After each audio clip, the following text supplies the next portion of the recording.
Assalamualaikum warahmatullahi wabarakatuh. Ya, balik lagi cuy di channel kesayangan kita semua.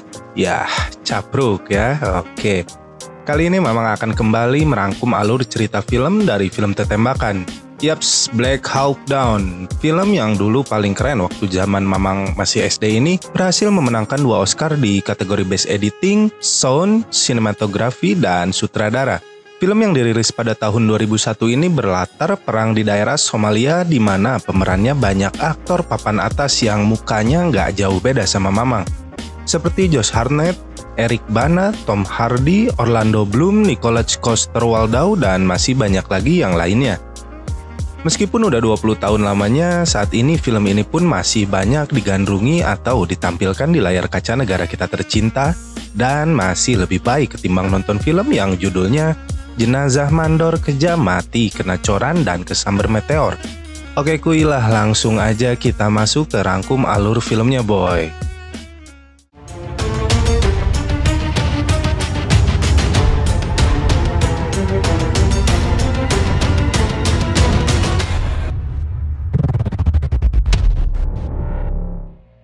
Bermula di Somalia, Afrika Timur, tempat di mana banyak mayat tergeletak. Mayat-mayat ini adalah hasil dari perang antar suku di mana 300.000 lebih meninggal karena kelaparan. Mohamed Farah Aidid adalah pemimpin suku terkuat yang menguasai ibu kota, Mogadishu. Hingga akhirnya negara AS mengirimkan pasukan elitnya untuk menangkap Aidid dalam waktu 3 minggu. Namun hingga 6 minggu berlalu, pihak Washington masih belum mendapatkan kabar dari misi ini. Scene berpindah ke lokasi Palang Merah, tempat di mana bantuan dikirimkan. Saat para rakyat jelata sedang asyik berebut sembako, tiba-tiba sebuah mobil yang ditumpangi oleh milisi Aidid mulai menembaki mereka secara brutal.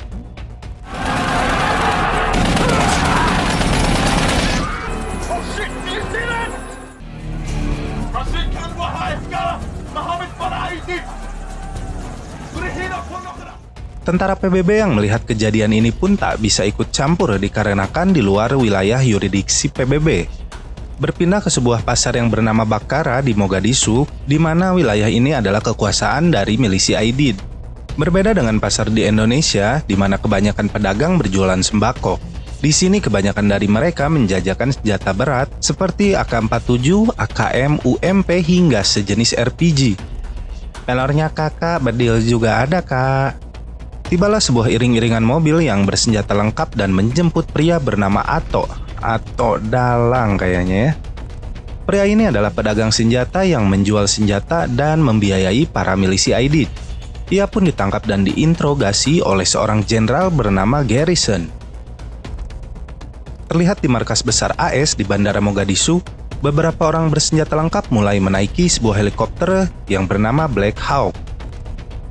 Helikopter ini pun berhenti menurunkan tentara pemula berpangkat pratu yang bernama Todd Blackburn. Blackburn pun kemudian bergabung dengan tim Sersan Eversman. Di sisi lain, helikopter Black Hawk kembali berhenti di tengah padang gurun untuk menjemput seorang Delta Force bernama Hot. Double O ya, Hot. Malam pun tiba di mana mereka semua sedang mengadakan prasmanan babi hutan di markas pasukan AS di bandara. Terlihat ada sedikit clash antara pasukan Delta Force dengan pasukan Ranger yang dipimpin oleh Kapten Mike Steele. Setelah mereka menikmati kelezatan babi hutan panggang itu, mereka pun beristirahat. Tiba-tiba seorang letnan yang bernama John Bells mengalami epilepsi saat sedang menonton acara kartun favoritnya.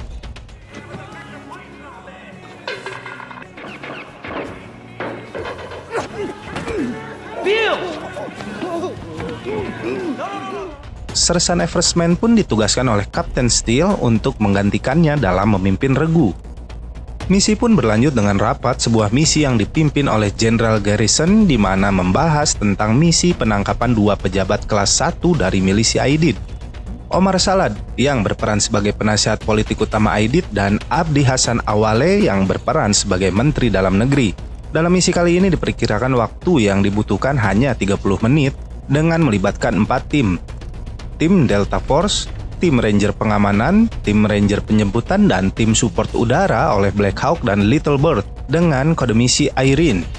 Esok hari pun tiba, semua pasukan yang terlibat dalam misi ini mulai bersiap-siap untuk melakukan penyergapan di pasar Bakara. Black Hawk pun mulai memantau seorang intel bernama Abdi yang mengarahkan ke lokasi tempat pertemuan para pejabat IDID. Lokasi pun sudah didapatkan dan semua tim segera bergerak. Pergerakan para tentara AS ini pun diketahui oleh milisi IDID yang dengan segera melakukan persiapan berperang di wilayah mereka.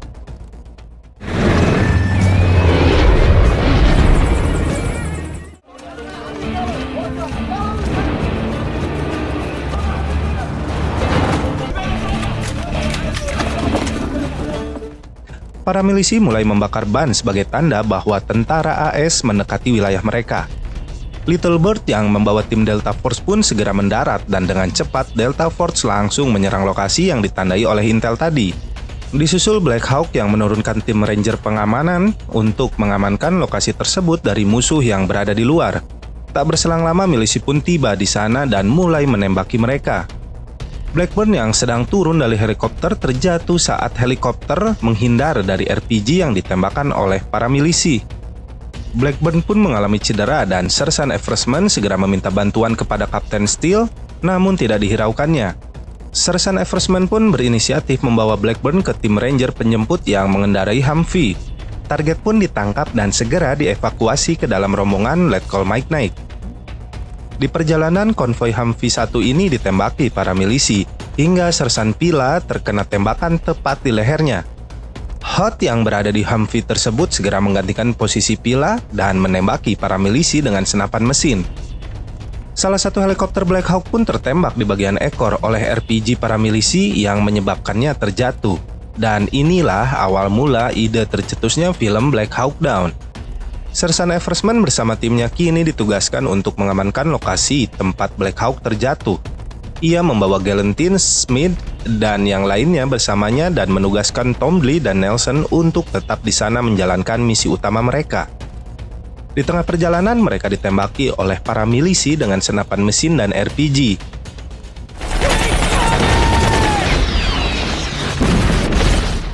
Dan di sisi lain, tim evakuasi pun dihujani peluru dari berbagai arah.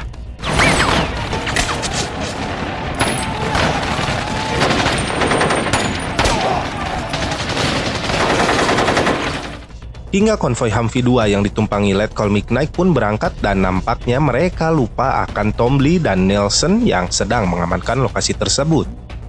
Di lokasi jatuhnya Black Hawk terlihat milisi setempat sedang mendekati lokasi jatuhnya Black Hawk. Sersan Bush yang selamat pun segera keluar dari helikopter yang terjatuh dan mulai menembaki milisi yang mendekat. Salah satu tim Eversman yang bernama Yurek tertinggal saat milisi mulai mendekati mereka. Ia pun terselamatkan dengan memasuki sebuah rumah warga di sana. Konvoi Humvee 1 akhirnya tiba di markas besar di Bandara Mogadishu dan tentara AS yang tidak ikut ke dalam misi segera membantu menurunkan korban dari dalam Humvee. Di lain tempat, Sersan Eversman dan timnya sudah tiba di lokasi jatuhnya Black Hawk dan segera mengamankan tempat tersebut. Lalu datanglah Little Bird yang mengevakuasi Sersan Bush pergi dari tempat tersebut. Namun tiba-tiba datang rombongan milisi dan menembaki Eversman dan timnya yang membuatnya meminta bantuan kepada Kapten Steel, namun ditolak dikarenakan kondisi yang belum memungkinkan. Sersan Eversman diharuskan mengamankan lokasi tersebut sebelum meminta bantuan helikopter untuk evakuasi. Konvoi Humvee 2 yang sedang berada dalam perjalanan ke lokasi jatuhnya Black Hawk mengalami serangan sengit dari para milisi. Hingga beberapa tentara dan tawanan tewas terkena tembakan.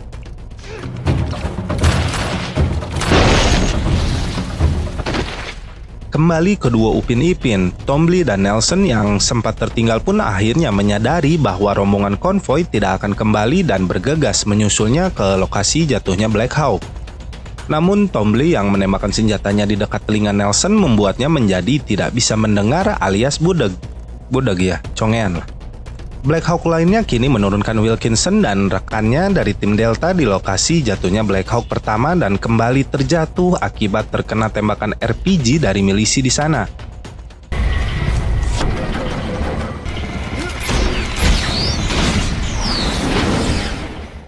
Pasukan Kapten Steel bersama pasukan Sanderson pun mengalami serangan saat hendak ke lokasi jatuhnya Black Hawk yang memaksa mereka memasuki sebuah bangunan dan mengobati tim yang terluka. Namun pasukan Delta yang dipimpin Henderson memilih melanjutkan perjalanan dan membawa serta Greens dari tim Sersan Eversman untuk kembali ke timnya. Di perjalanan mereka ditembaki oleh milisi dengan senapan mesin. Di sini Grims yang belum pernah bertempur tampak bersemangat hingga berhasil menghancurkan musuh yang menembaki mereka dengan senapan mesin.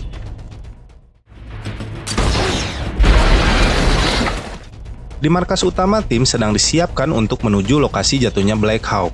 Sizemore yang mengalami cedera tangan pun memaksa ikut ke dalam misi kali ini. Di sisi lain, duo Upin Ipin bertemu Yurek dan bersama melanjutkan perjalanan ke lokasi jatuhnya Black Hawk. Konvoi Humvee 2 diperintahkan memutar balik melewati Haul Wadi. Di sini mereka masih dihujani peluru oleh milisi hingga jatuh beberapa korban, dan Letkol McKnight sendiri terkena tembakan di bagian leher, namun tetap melanjutkan misi mereka.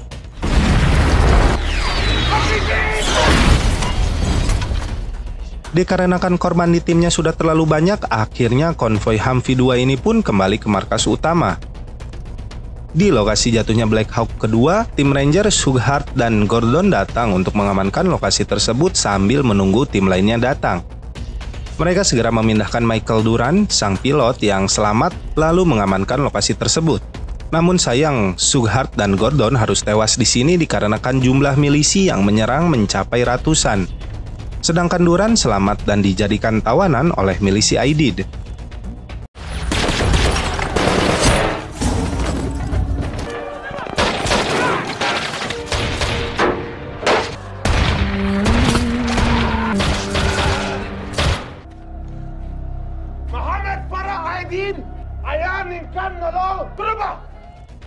Azan maghrib pun berkumandang, namun tim yang dipimpin oleh Hot kembali ke dalam misi untuk menuju lokasi jatuhnya Black Hawk kedua dengan berjalan kaki. Suasana pun menjadi hening dikarenakan para milisi sedang melaksanakan sholat maghrib, dan Sanderson pun memanfaatkan situasi ini untuk bergabung dengan tim Eversman. Tim Upin Ipin pun tiba dan ikut bergabung bersama Eversman. Namun sayang, saat giliran Tom Lee melintas, para milisi menyadarinya dan menembakinya. Smith yang berusaha ingin menolongnya pun terkena tembakan.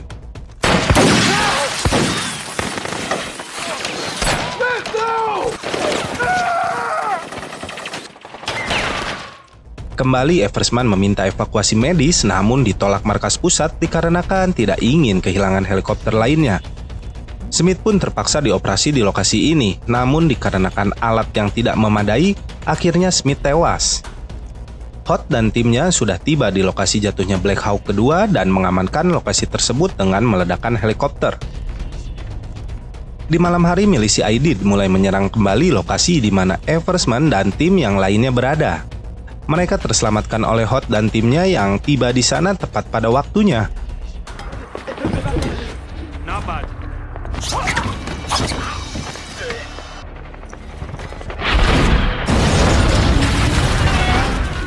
Namun kembali milisi berdatangan, kali ini berjumlah ratusan. Tim support udara pun tiba, namun diperlukan penanda untuk menyerang musuh agar tidak salah sasaran. Eversman pun melemparkan penanda musuh yang harus diserang dengan dibantu oleh Hot. Akhirnya musuh ditembaki oleh unit udara helikopter Little Bird.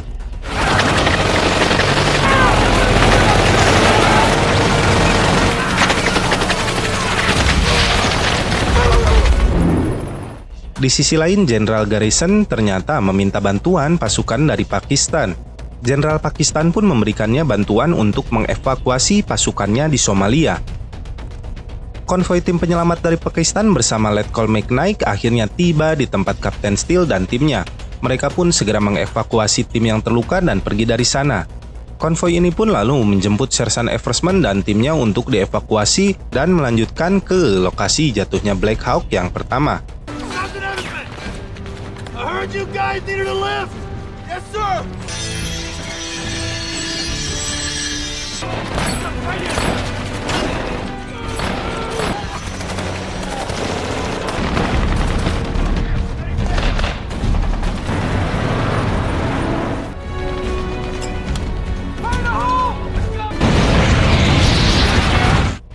Para tentara yang sedang berlari menuju markas pasukan Pakistan ini pun masih dikejar oleh para milisi Aidid, hingga muncul para tuyul yang menuntun mereka sampai ke lokasi aman di wilayah tersebut.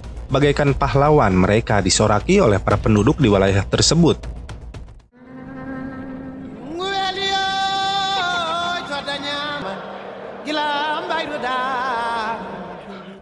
Sesampainya di markas Pakistan, mereka pun disuguhi minuman dan pasukan yang terluka segera diobati di sana.